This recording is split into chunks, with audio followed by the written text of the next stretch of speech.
Hello everyone and welcome to this webinar. My name is Lucy Moore and I'm a Professional Education Manager at ACCA.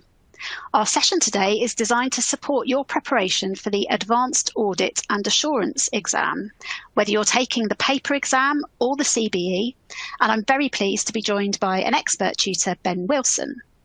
Ben, can I just ask you to say a very quick hello and introduce yourself before I explain how the session will work? Sure. Hi, everybody. Welcome to this session. As Lucy said, my name is Ben Wilson. I'm going to be leading you through the majority of the session today. It's going to be mainly working through a past exam question from AAA, but it'll also be the opportunity for you to ask questions as well, which I'll try to answer during the session. Thank you, Ben. Okay, so you should be able to see the agenda on your screens now. So as Ben mentioned, he's going to be kicking off the session with his top 3 tips for tackling AAA and how to earn marks in the exam. And then we're actually going to be playing you a video that Ben has recorded in advance. And in this video, Ben, as he said, works a key question from a past exam, illustrating good exam technique, pitfalls to avoid, as well as giving you some really excellent guidance on how to debrief your own answers during question practice. We're actually going to start with a quick poll question. And this might take 10 or 15 seconds to show on your screens, but what we'd really love to know from you is whether you're going to be taking AAA as a paper-based exam or as a computer-based exam, and that's just to give us a sense of who we've got in the audience. As I said, the advice that Ben will be giving is relevant whether or not you're preparing for the paper-based or the computer-based exam. The visuals that you see in the video that Ben has already recorded is focused on the CBE environment, but the advice that he's giving about, exam techniques and so on, many of them will be relevant for paper exams as well. So I'm hoping that you can see the poll question on screen. Are you going to be taking AAA as a paper-based exam or a computer-based exam? So just a couple more seconds and I'm going to move on to the results and see what we have. Okay, so the results coming up for me are just over 60% of you in the audience are actually preparing for the CBE, and we've got just under 40% preparing for the paper-based exam. So that's quite interesting. Ben, I'm going to hand over to you at this point, and it would be great if you can reflect on those poll results as well before moving on to your top tips. Sure. Well, the tips I'm going to give you today are relevant for both versions of the exam paper, as Lucy said. They are more focused on, there's a couple that are specific to the CBE software, but I'll be sort of highlighting the things I'd be doing if I was doing paper-based as well, because I can see that such a big proportion of you are still sitting the paper-based exam. Okay, first top tip for passing AAA. It is a narrative, wordy exam paper with long scenarios. It's very easy to run out of time in the exam, and there's often evidence of time pressure in students' scripts. So first tip, no waffle, no filler. We're going for short, concise points. What we're really looking at is 1 or 2 sentences per point, and each point being kind of, 2 lines, perhaps maximum, before you leave a gap to your next point. I would encourage you to allocate time to each specific requirement. So I'm kind of going, well, section A of the exam is 50 marks. So I know I need to be done with section A through, half the exam time. But I'm going more micro than that. I'm looking at each individual requirement and I'm allocating myself 1.8 minutes per mark.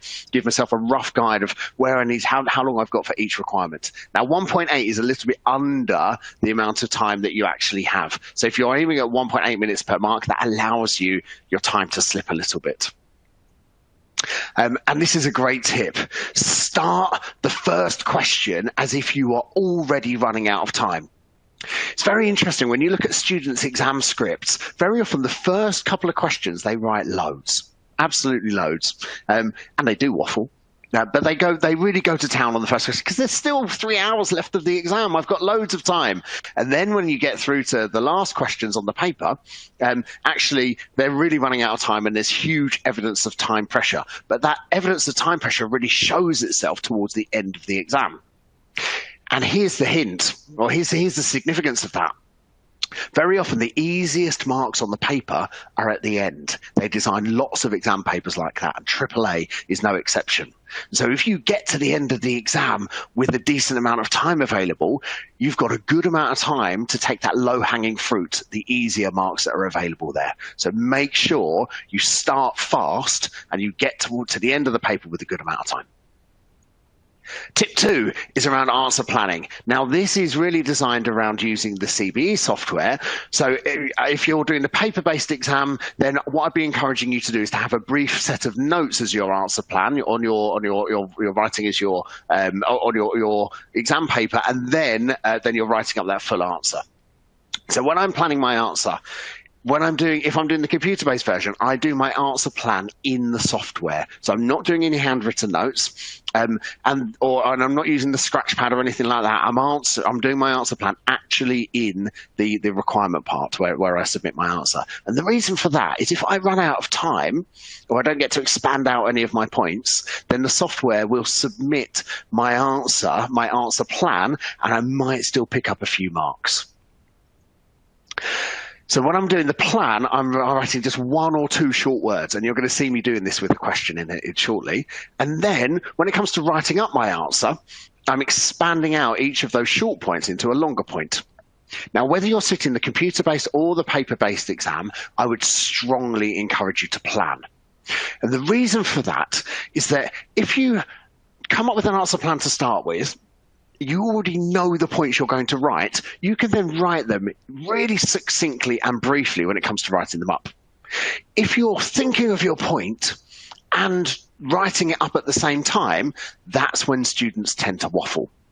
They tend to write much shorter, more succinct points if they've already thought of the answer and then they're writing up their point. So planning helps you to write less while still covering the same amount of content. My next tip is in AAA, as an advanced level exam, you really have to add depth to your points for you to score a higher mark. You know, in the audit risk question that you often get in section A, it'll say up to 3 marks per well-explained risk, up to 3 marks. And a lot of students will only earn half a mark or 1 mark for their risk because they don't develop it fully. Develop your points to pick up the extra 2 marks that are available rather than just getting the superficial marks. So here are my tips. Firstly, I mine the scenario. I try to use, in fact, every point in AAA, I try to start with a fact from the scenario. And that fact often picks me up half a mark. I then think about what is the impact of that fact. I ask myself the question, so what? What does it mean for the future of the business? Why is this a risk? Can I develop it in some way? And another thing I try to do is I try to think about who else does this point have an impact on? What's the impact on customers? What's the impact on my staff? What's the impact on management, my shareholders? But by thinking of the impact on different groups, then it helps me to develop that point to think of a kind of, to develop it more further so that I can pick up extra half marks and marks. Every time I add a bit of development onto my point in AAA, I'm kind of picking up an extra half mark or a mark. Right, we're now going to have a look at a question from the September-December 19 sample questions. These questions are available up on the ACCA's website, and if you want to get the, if you want to have a look at the, so get the question paper up, you'll be able to follow it more closely if you've got the questions there. This recording will be available to you after today's session. As Lucy mentioned, it will be available tomorrow, so you'll be able to watch back if there is anything that you do miss. But what you're going to see is me putting into practice lots of those tips that I've just gone through in that top tips section. We're going to focus specifically on a question from section A of the exam. We're going to look at part D, this ethics question down here. Now I'm going to work in one of the ACCA's blank workspaces, which again you can access on the ACCA's website. The idea of using this blank workspace is that I get used to using the word processor and spreadsheet functionality so I can improve how I use the software. So it's more familiar to me on the day of the exam. Opening up the word processor then, And I want to set up my page so that the word processor is big enough that I can type my answer into it, but crucially, I'm not covering the navigator and next buttons down the bottom here. So I'm going to have it fairly large there.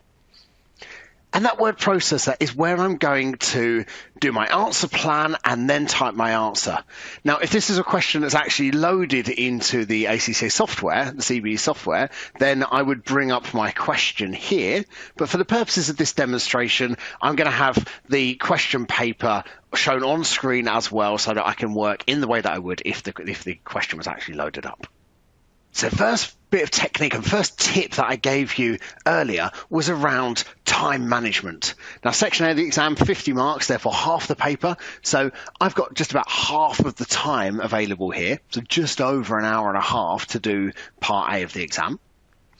And this particular requirement, part D, is 10 marks. Now, I budget 1.8 minutes per mark, knowing that I'm going to go over at certain points of the exam. So that's going to be about 18 minutes I'll give myself to do this particular requirement. And although this is part D, a useful tip for you is to look for which of the requirements you find most straightforward and to do those ones first. Build your confidence, take the low-hanging fruit, do the easier parts of the question first, and accumulate the 50 marks that you need to pass the exam. I think part D here is actually the easiest part of this entire question, so I would be doing this first in the exam. So my technique, I start by copying and pasting the requirement into the word processor, into my answer, because that's going to form the basis of my structure and my answer plan. Like so many of the questions in the AAA exam, this part D does actually include more than one requirement. So the first part of this requirement is to discuss any ethical issues. So that'll form the first part of my answer structure relevant to the group audit. And then the second part of my answer structure will be to recommend appropriate actions to be taken by our firm. And I've got to use the notes from the audit committee phone call in Exhibit 5. So let's get that up on screen. Okay, so in this planning time, what I'll be doing is going through each of the pieces of information I'm given about this audit committee call and picking out ethical issues. And as I pick out each ethical issue, I'm going to bring it into the word processor to form my answer plan. So the first paragraph here, there's an issue. They've asked the senior partner from the audit firm to become a member of the client's audit committee. Okay, that's one issue. And I'm thinking, why is that an issue? Well, I might end up making decisions that become audited. I'm part of management decision making there. That's a self-review threat, isn't it? That also immediately thinks in my mind, I might end up making decisions, and that is not something that the auditor is allowed to do. That's a management threat, isn't it? And are there any other threats that I think might come out of this? Yeah, someone looking from the outside might look at this and think that we're a bit too close. The relationship is a little bit too cozy. That's a familiarity threat, isn't it? Okay, that's my first issue, the senior partner. Next issue, second paragraph. We're being asked if we can recommend another firm to perform some corporate finance work. So let's bring that into our answer. And actually, we learn in the third paragraph that there is a referral fee of 10% of the associate's fee for this engagement. So we're going to make some money out of this. Now, why is that an issue? That we're going to make a recommendation and we're going to make some money out of it. I think that gives us a self-interest threat because we're going to benefit from this. My technique in an ethics question, if I'm struggling to think of, are there any further ethical implications? I then run through the other threats. So advocacy, self-interest, self-review, management, intimidation, and familiarity. Now, I've already got familiarity up here, so I'm not going to go for that one again. I think self-interest is the most obvious one here. I don't think any of the others really leap out at me. So back into the scenario. I'm going to be asked to design some internal controls and evaluate the operating effectiveness of internal controls. if I'm going to be testing the controls that I've designed, then clearly there's a self-review threat. Are there any other obvious ethical issues though? So I'm doing my technique, running through intimidation, familiarity, advocacy, self-interest, self-review, management. Any of those others seem like they apply? I mean, this is very similar to the first point, but it is going to be around me making decisions. If I'm designing these internal controls, that's a management threat. I'm going to be designing the controls. Okay, so I've got 3 areas of issue here, 3 ethical issues that I've got an answer plan now. I'm going to go on and do my answer plan for the next part of the question, recommend appropriate actions to be taken by our firm. And I'm going to do those in each of the 3 areas noted above. Now, it might feel a little bit clunky to have a separate section for this for the recommendations, but I want to make sure that I've definitely got recommendations for each. So I like to answer each part of the question separately. Now, this first issue, the senior partner becoming a member of the group audit committee, I know from my knowledge, my revision of the accounting, of the ethical standards, I know this isn't allowed. This is prohibited. So my action here is going to be to refuse to do this piece of work. Providing a recommendation for another firm to perform the corporate finance work and getting paid a referral fee to it. That referral fee of 10%, well, actually, it's not that huge a percentage, but it could be a big financial fee, couldn't it? So I'm going to want to do a bit more investigation on this one. I'm going to need to look at the size of the fee. Now I'm going to use one of my techniques that I use in an ethics question, which is to kind of go through my checklist of standard suggestions. Now, because the first one I know is something that's prohibited, surely the second thing isn't also going to be prohibited. That would be a strange way to design a question if it's the same answer to various parts of it. And so my kind of standard suggestions of things that are sensible are to do things like discuss with the ethics partner at my own firm, and perhaps disclose it to those charged with governance. The third issue around designing these internal controls over revenue and evaluate the operating effectiveness of the internal controls. I know this is going to involve significant management decision making, and so that's something that is not allowed. And so I'm going to have to refuse this engagement. There we go. We now have an answer plan to this part of the question. Now, I would be in section A, I'm doing my answer plan for each part. So for this part, part D, and then I would write up my answer to part D immediately, whilst all of these ideas are still fresh in my mind. One of the beauties of having an answer plan like this is because I've now thought of all of my ideas, when it comes to typing my answer, I can be much more succinct, much more brief in the way that I type, because I already know what I'm going to say. Another advantage of having an answer plan like this is that if I do run out of time in the exam, so let's say this is the last question I was doing and the clock was really ticking, my answer plan would be submitted. Now, it's not going to score me full marks, obviously, because my points haven't been developed and explained, but it could pick me up the odd mark here or there. Certainly it stands a better chance of earning some marks than nothing at all if I hadn't done the answer plan and I was submitting a blank screen. Let's now have a look at turning this answer plan into a full written answer. We need to be taking into account the verb that has been used in the question. So this is a discussion question. The verb is to discuss, and therefore I need a reasonable amount of detail, 1 or 2 sentences to explain each point. It's not state or list, it's discuss, and therefore I need to chew the fat a bit. Let's take this first point then, which was our self-review threat, where the senior partner might be helping to make decisions as a member of the audit committee, which are then audited as part of the review of the financial statements. Now, as that answer stands, self-review threat exists. Senior partner may make decisions that are reflected in the financial statements. Now, that's not currently enough. Because that would be that's not. I need to more fully explain what the real issue is around that self-review thing. I need to develop that point more effectively. So why is that a problem if my partner makes decisions that are reflected in the financial statements? When I'm doing the audit, I'm less likely to challenge more robustly, and I'm more likely to accept issues at face value because the senior partner has been involved in them. That's better. I've now developed this point more fully, because I've said why it's an issue for the audit. The junior auditors are less likely to challenge any explanations given by the partner, and they're more likely to overlook any issues that do arise. Things to highlight to you in the way that I've written there. Notice that I've kept self-review as the first words in the sentence, the first words in this point, because that directs the marker, that tells them what this point is about. And I've kept my points short. They're not notes, but they are brief. And I've developed my points, but I've done it without waffling. I'm going for a short, punchy style. Let's move on to the next one. This was a management threat because I might make decisions on behalf of management, because this is a senior, potentially decision-making role as part of the audit committee.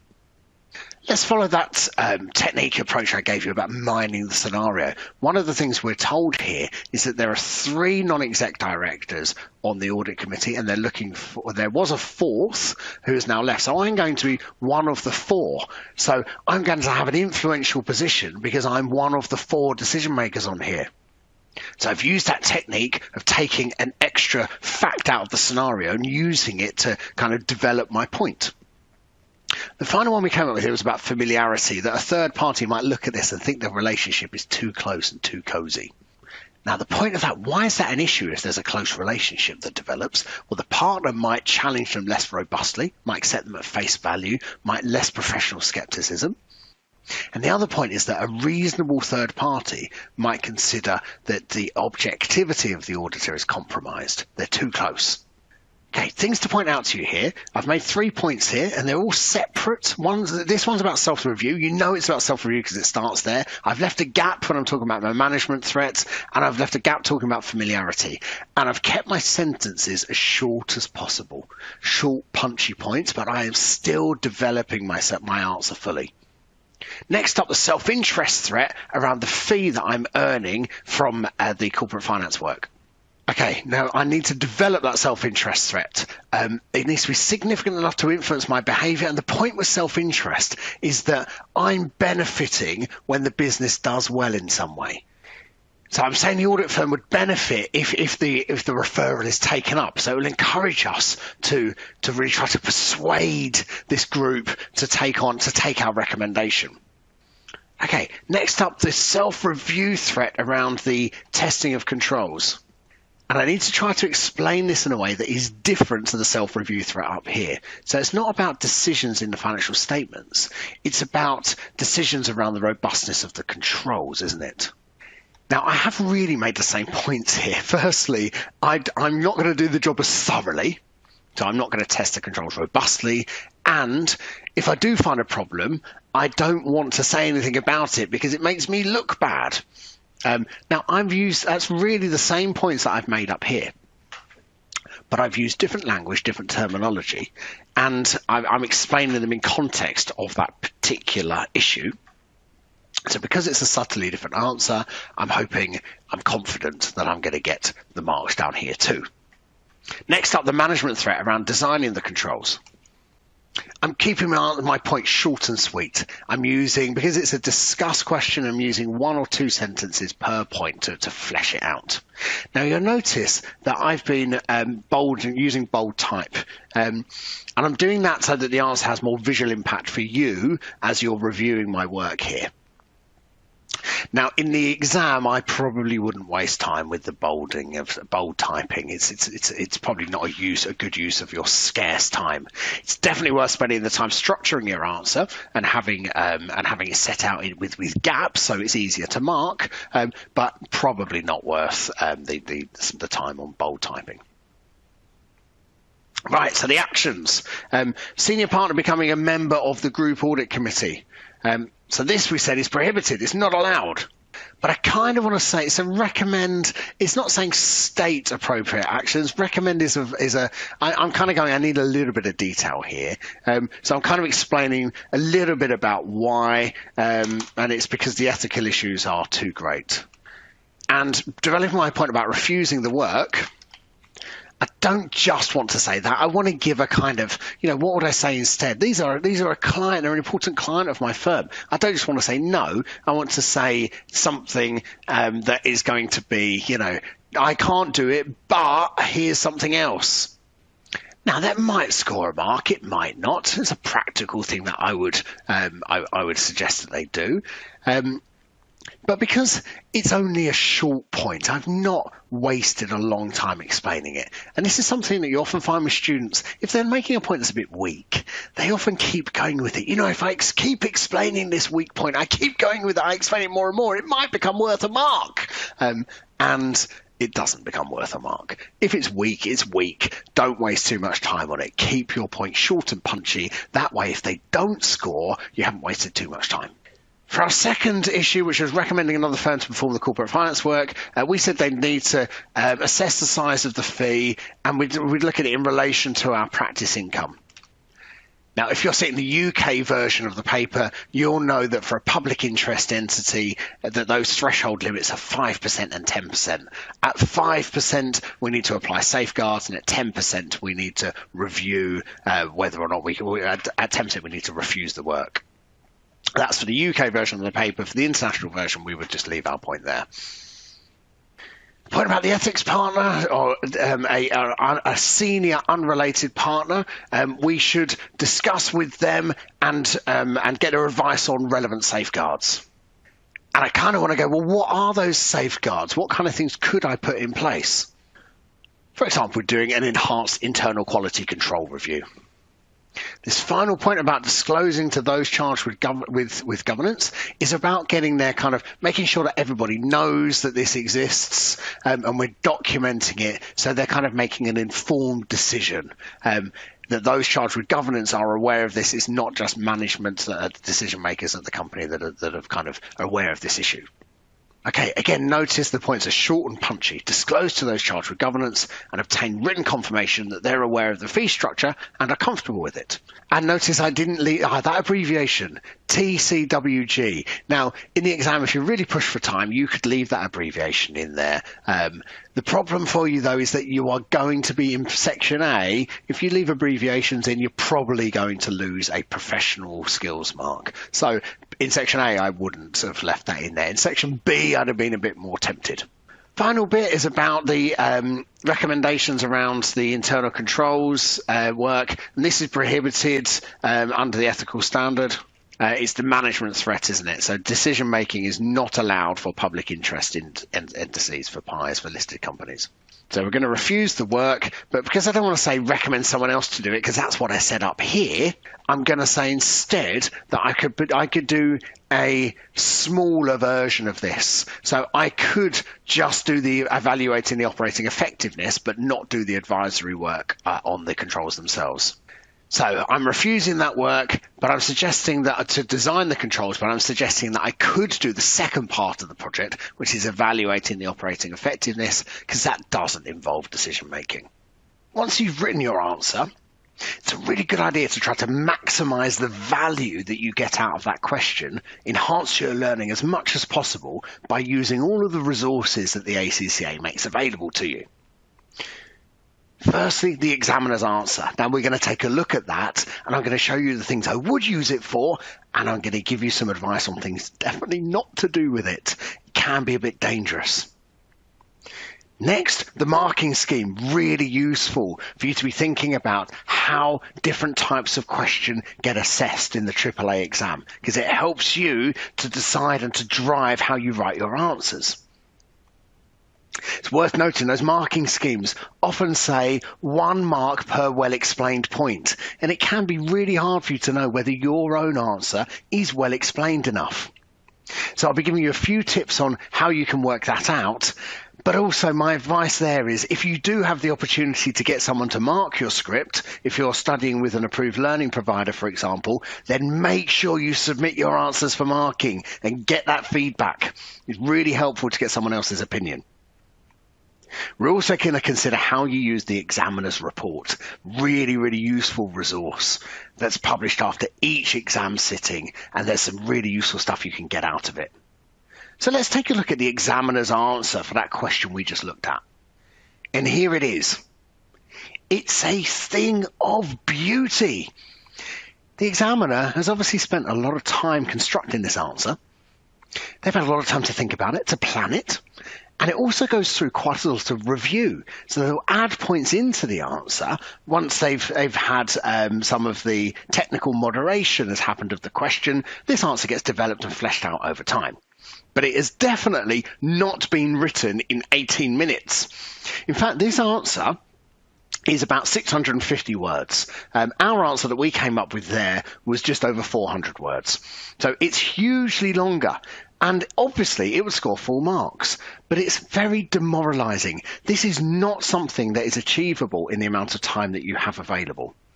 So when I'm using the model answers, I am not trying to memorize them for rote learning. And I'm also not trying to use them for answer style. For example, here, this long opening sentence, which is restating information from the scenario, yes, it adds to the quality of the answer. It makes it better structured, but I haven't got time to write like that in the exam. I need to make short points so I can cover more content. So to reiterate, don't rote learn and don't copy them in terms of style, because you will not have time to write like this in the exam. So what can you use this answer for then? Well, it's the content. It's reading through it and going, oh, when I was writing my answer, I didn't talk about the self-interest threat in this context. So I can actually now understand some of the content that I potentially could have included in my answer. But I'm not saying I need to write everything that's in here to pass the question. So I'm using it to pick out points that I perhaps missed. On to looking at the marking scheme. Now, the marking scheme is contained within the same document, the answers that are published on the ACCA's website, but the marking scheme is at the back of this document. Here, down on page 24, we've got the marking scheme for that question that we just looked at. And the thing that's useful for me here is they're telling me how many marks are available for each of the points. So I'm getting from this, if it's a discussion question, I know that generally there will be 1 mark for each of the points that I make. So I need to explain up to 10 points to get the 10 marks. And actually, if you look at this as a sort of checklist down here, this is much easier to review in terms of content for things that I missed than the actual examiner's model answer is. These are often more useful. So I actually use the marking scheme more than I use the examiner's detailed comments. How can I decide whether I explained my self-review threat thoroughly? That's really subjective, isn't it? And, well, what would I have needed to have done to explain that self-review threat? Well, that's what they're showing you in the examiner's answer. Here it is. Should I take this over? A self-review threat exists because I can exert influence over the financial statements, and the audit team would be less likely to challenge issues during the audit, thereby losing their professional skepticism. That's the level of detail that they're expecting from you. Now, I might not have written exactly that same explanation, but am I on the same sort of points? But crucially, did I write as much as that in terms of content? Maybe not the same number of words, but did I cover that amount of content? If so, I'm likely to have done enough to explain myself. On to the most useful document then that is prepared around these past exam papers.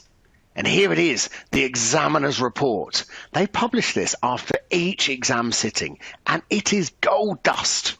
The reason it's so useful is it gives you general comments about things that people did well and did badly, but it goes through each individual question and picks out things that good students did well and weaker students missed out on.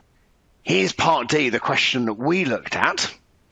And it tells us our students answered this poorly and gives us an explanation of the things that people did poorly.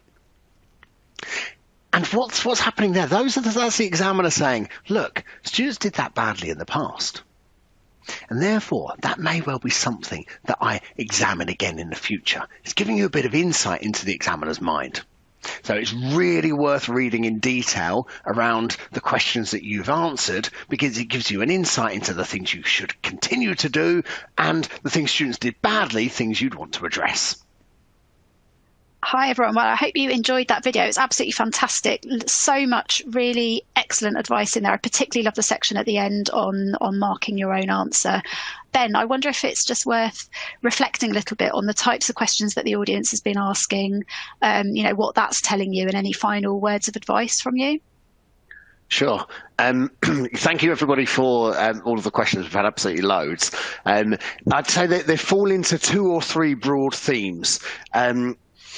One, a lot of questions on the same area, which is around the examiner's model answers. And the examiner's model answers being so big and being almost demoralizing. How do I know how much I need to write? The examiner's model answer is so big. How do I write that amount in the time that's available? And really, that's the answer to that is a mindset change. You are not trying to write out the examiner's model answers. They're there as a reference tool. And if you had forever to write your answer, you could write the amount that they write. But in the real world, where you've got just over 1.8 minutes per mark, you cannot hope to write in the same way that the examiner does. So my tip for you is look at the number of marks available. Let's say that's 10 marks. And you're thinking, I need 1 or 2 sentences per mark. So if it's a 10-mark question, I'm looking to make 10 points, and each one of those points is 1 to 2 sentences. So I'm looking at a maximum of 20 sentences for a 10-mark question. Any more than that is you don't need to write any more than that to score the marks that are available. The examiner's model answers are not there for you to rote learn and try to reproduce. They're there as a reference tool. And so it's really important that you realize that. So that's one area of questions. The next area of questions was about the paper-based exam and how do I plan in the paper-based exam. Now, I would encourage you, if you're doing the paper-based version, to show that marker will be impressed if you have planned, because most students don't, and it's really obvious in the waffly style in which they write. Now, I would encourage you to do your plan in the answer booklet so that it gets submitted so that the marker is impressed by the fact that you are organized and you have good exam technique.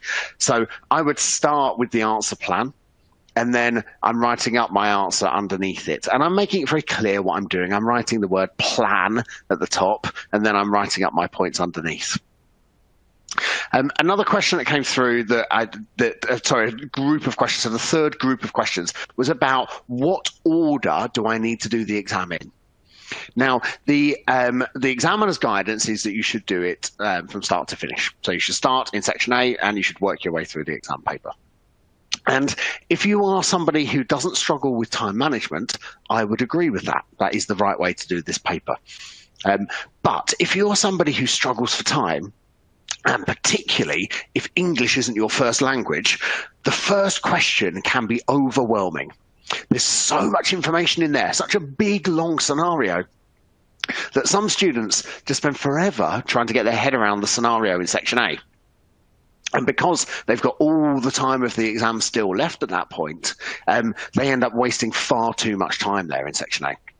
So for students that struggle with their timings, actually it can be much more effective to start with section B, because they're shorter scenarios, shorter requirements, and therefore it's easier to stay on track.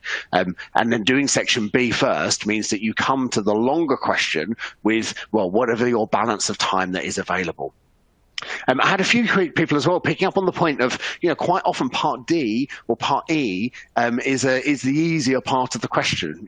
Do I have to start with part A of the question? And I would say for that, if you're running out of time, so let's say you get to the last question in the exam and there's only 5 minutes left, pick the one where you think you could pick up the most marks, and that's very often the later ones. It can make your answer a bit disjointed, though. If you do part E, then you do part B, then you do part A, then you do part C. Sometimes students who write like that or answer like that, their answer gets a little bit all over the place and it gets a little bit confused. So I tend to answer the question in order. You saw me there doing part E of that question, which was the ethics part. I picked that out because it was really good for demonstrating technique. But I wouldn't necessarily have started with part E or part D or whatever that was. I would tend to work through a question in order. But I am definitely thinking about starting with section B. And I'm very mindful that the easier marks come towards the end, and I need to make sure I get there with enough time. I just want to look if there are any more of the sort of general question type. So we had some. I did have most of the questions were about exam technique, but there were a couple of questions on more sort of technical topics, particularly around audit risk, and how do I know I've written enough to explain my audit risk for 3 marks? And it's coming back to the same point, really. How do you know you've written enough? Well, you need 1 or 2 sentences per mark. So if it is a 3-mark audit risk point, then I need 3 separate points within it. And each one of those to be written up with 1 or 2 sentences. So I'm looking at, for a really well-explained audit risk, I'm looking at making kind of 4, 5, maybe even 6 sentences covering at least 3 different ideas.